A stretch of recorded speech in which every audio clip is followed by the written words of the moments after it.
बोलो भक्त और भगवान की जय। सभी संतों की जय। मेरे गुरुदेव श्री रामभद्राचार्य जी महाराज की जय। अब आप सुन रहे हैं भगवान की माया को जीत लेने वाले भक्तों की कथा। पिछले एपिसोड में आपने श्री सतधनवा जी की कथा सुनी और श्री अमुक जी की कथा सुनी। अब आप महाराज रंती देव जी की कथा सुनेंगे। उसके बाद गुरु भक्त उतंक जी की कथा सुनेंगे। बोलो महाराज रंती देव जी की जय। चंद्रवंशी राजा दुष्यंत के वंश में संकृति नाम के एक राजा थे। राजा संकृति के 2 पुत्र थे, गुरु और रंती देव। इनमें रंती देव बड़े ही न्यायशील, धर्मात्मा और दयालु थे। दूसरों की दरिद्रता देखना उनसे सहा ही नहीं जाता था। अपनी सारी संपत्ति उन्होंने दीन दुखियों को बांट दी थी और स्वयं बड़ी कठिनता से निर्वाह करते थे। ऐसी दशा में भी उन्हें जो कुछ मिल जाता था उसे दूसरों को दे देते थे और स्वयं भूखे ही रह जाते थे।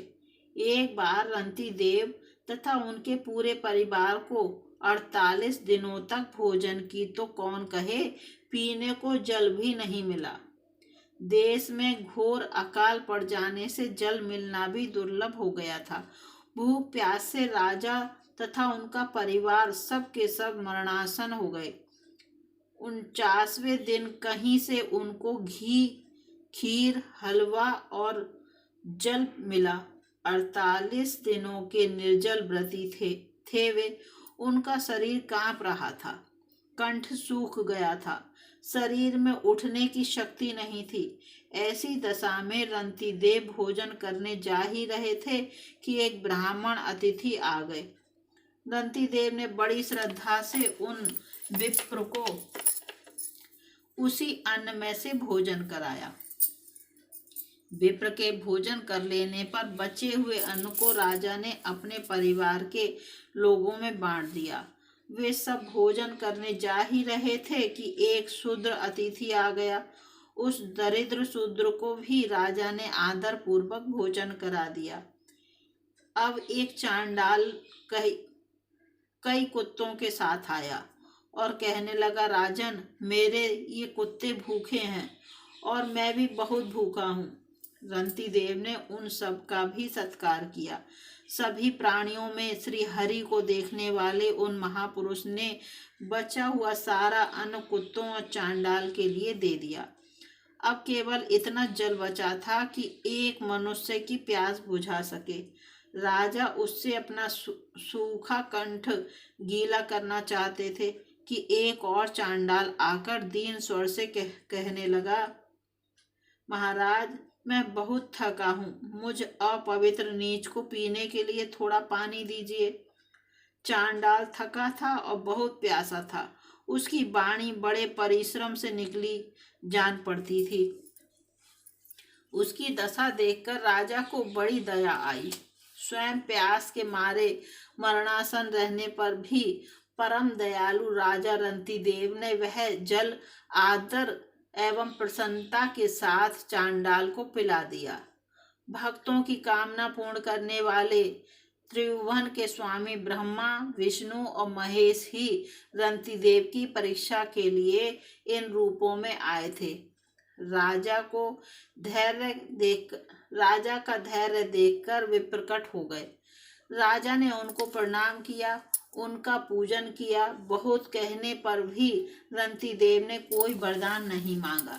जैसे जगने पर स्वप्न लीन हो जाता है, वैसे ही भगवान वासुदेव में चित्त को तन्मय कर देने से राजा रंती देव के सामने से त्रिगुणमयी माया लीन हो गई। रंती देव के प्रभाव से उनके परिवार के सब लोग भी नारायण परायण होकर योगियों की परम गति को प्राप्त हुए। बोलो महाराज रंती देव जी की जय। जैसे रंती देव जी की सुनी वैसे ही हमारी भी सुने प्रभु। हम उतने बड़े भक्त तो नहीं हैं। अब आप गुरु भक्त उत्तंग जी की कथा सुनेंगे। गुरु भक्त उत्तंक आचार्य वेद के शिष्य थे। एक बार राजा जन्मय जन्मजय जन्मजय और पोष्य ने आचार्य देव को पुरोहित के रूप में वरण किया। वेद कभी पुरोहिती के काम से बाहर जाते तो घर की देखरेख के लिए अपने शिष्य उत्तंक को नियुक्त कर जाते थे। एक बार आचार्य वेद ने बाहर से लौटकर अपने शिष्य उत्तंक से के सदाचार पालन की बड़ी प्रशंसा सुनी तो उन्होंने कहा, बेटा तुमने धर्म पर दृढ़ रहकर मेरी बड़ी सेवा की है। मैं तुम पर प्रसन्न हूँ। तुम्हारी सारी कामनाएं पूर्ण होंगी। तुम्हारी शिक्षा पूरी हुई। तुम अब जाओ। उत्तंक ने प्रार्थना की, आचार्य मैं आपको कौन सी प्रिय वस्तु भेंट में दूं? आचार्य ने पहले तो अस्वीकार किया, पीछे कहा कि अपनी गुरु माता से पूछ लो। जब उत्तंक ने गुरु माता से पूछा तो उन्होंने कहा, तुम राजा पौष्य के पास जाओ और उनकी रानी के कानों के कुंडल मांग लाओ। मैं आज के चौथे दिन उन्हें पहनकर ब्राह्मणों को भोजन परोसना चाहती हूँ। उत्तंक बड़ी कठिनाई से राजा पौष्य के पास पहुंचे और शुद्ध हृदय हो उनकी आज्ञा ले अंतःपुर में प्रविष्ट हुए। रानी ने उत्तंक को सत्पात्र समझकर अपने कुंडल दे दिए। साथ ही यह कहकर सावधान भी कर दिया कि नागराज तक्षक ये कुंडल चाहता है, कहीं तुम्हारी असावधानी से लाभ उठाकर वह ले न जाए। मार्ग में चलते समय उत्तंक ने देखा कि उसके पीछे पीछे एक नग्न छपणक चल रहा है। कक्षक चल रहा है। वह कभी प्रकट होता है और कभी छिप जाता है। एक बार उत्तंक ने कुंडल रखकर जल लेने की चेष्टा की।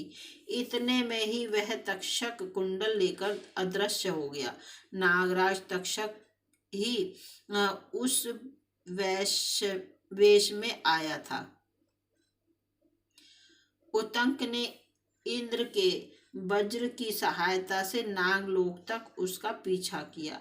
अंत में भयभीत होकर तक्षक ने उसे कुंडल दे दिए। उत्तंक ठीक समय पर अपनी गुरु माता के पास पहुंचा और उन्हें कुंडल देकर आशीर्वाद प्राप्त किया। ऐसे आदर्श गुरु भक्त शिष्य थे उत्तंक। अब आगे की कथा सुने।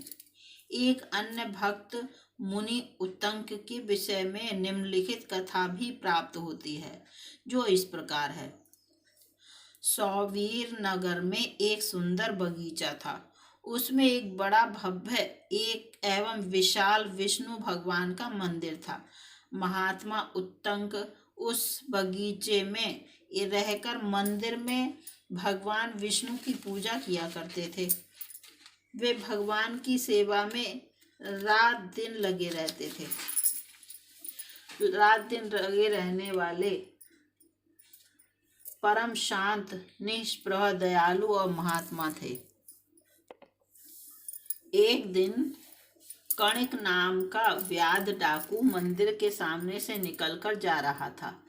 उसकी दृष्टि मंदिर के ऊपर लगे हुए स्वर्ण कलश पर पड़ी।